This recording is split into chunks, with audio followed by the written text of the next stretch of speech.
Today, this group of wilderness explorers has gathered in Saugus with one goal: master the skills to get back to nature. These adult classes, led by local experts, are part of the American Outdoor School. I realized that I was really lucky growing up to get exposed to the outdoors. American Outdoor School founder Elliot Goodwin. If we're going to love nature, if we're going to love the outdoors, if we're going to want to protect the outdoors, we've got to be in it and we've got to experience it.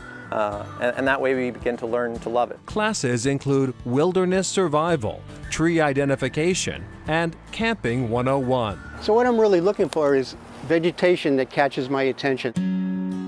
By the lake, we find wildlife tracking instructor Bob Metcalf sharing the knowledge he's acquired over 40 years reading clues found in the forest. This is a scent mark that tells other bucks that they're in the area.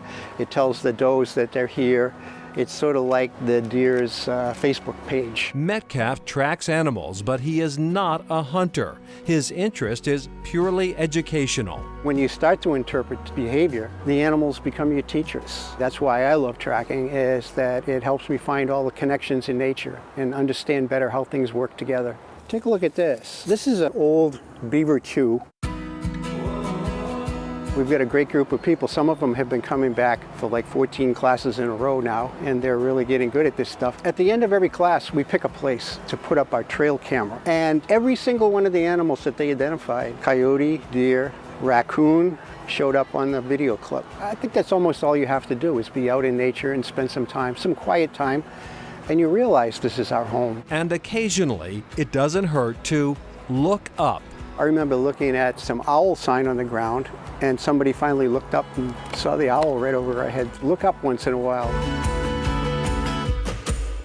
And one telling statistic, more than 50% of the students who take a class at American Outdoor School come back. So once you get a taste of the outdoors, it's pretty addictive. It looked that way. Well, switching gears tonight, we've been telling you all day about our Day of Giving. It benefits the Greater Boston Food Bank and comes during Hunger Action Month. You've been unbelievably generous already, more than $98,000 in donations.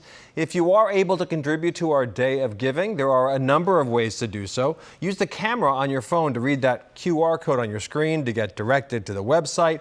Also, you can text the word hunger to 20222 to make a $20 donation. That's equivalent, by the way, to 40 meals. And you can go to WCVB.com/GBFB, or you can call 866-FOOD-NOW. That's 866-366-3669. Phones will be open past 11 o'clock tonight, so keep those donations coming. Thank you for joining us. That is Chronicle for tonight. Thanks for joining us. See you tomorrow night.